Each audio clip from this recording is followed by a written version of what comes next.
caught between the two countries. 12 News has an exclusive interview with a woman from Ukraine who now lives in Russia. She has ties to family in Rhode Island and Massachusetts, including our own 12 News reporter Brittany Schaefer, bringing you in-depth coverage. Brittany joins us now from the control room with what her family member is going through right now. Brittany?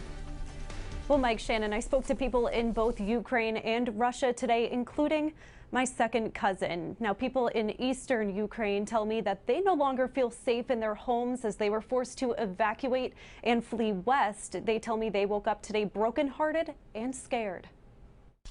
Born and raised in Ukraine, it's so painful. But now living with her husband in Russia. Between my past, my native country, my family, and my future, my husband, my new family. For her safety, the woman you hear, hello, my cousin, my relative, asked to not be named. Her parents live in Zaporozhye in southeastern Ukraine, where explosions have been reported. The airport there temporarily closed. If there is emergency, my father and my sister's husband go there and fight. So painful and terrible for me speaking about this. In Providence, Lily Medeiros volunteers for NGen by helping a Ukrainian student learn English. They video chat for an hour every week and say this morning's news made her heart sink. Hearing that, there were first attacks in the east of Ukraine, which was near where her permanent home is.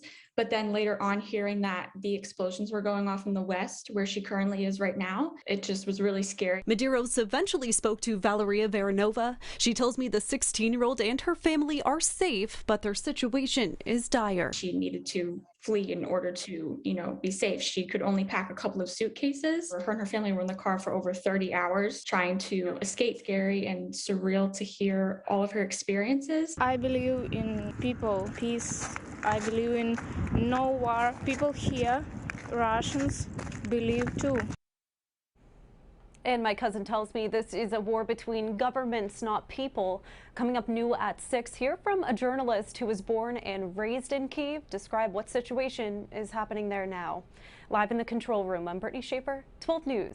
Today, we spoke to people on the ground in Ukraine, including a journalist born and raised in Kyiv.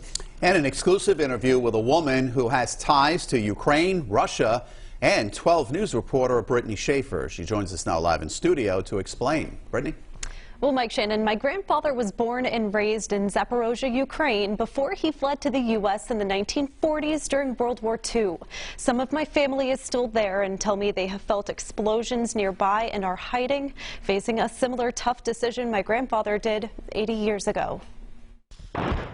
Caught between her past, my native country, my family, and present, my husband, my new family, her two homes at war. It's so painful. Sometimes I lost my hope. We're always such situation.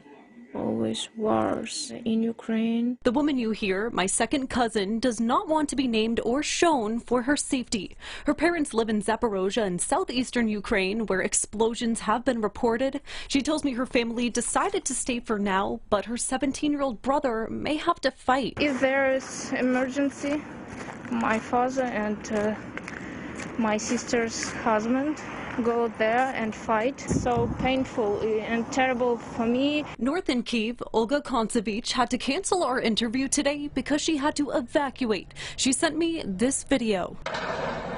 And this statement, quote, Putin has launched a full-scale invasion of Ukraine. This is war at the center of Europe. The world can and must stop Putin. The first shock had passed, but people in Kyiv are scared. I hope Russia will be hit by a package of sanctions the world has never seen in history. In Providence, Lily Medeiros volunteers for NGen by helping a Ukrainian student learn English. They video chat for an hour every week and say this morning's news made her heart sink. Valeria has actually been displaced from her home, so she's had to move out west in Ukraine, and it's just been very scary and surreal to hear all of her experiences and hearing about her fears that her family doesn't have anywhere to live, worrying that they might not have any food.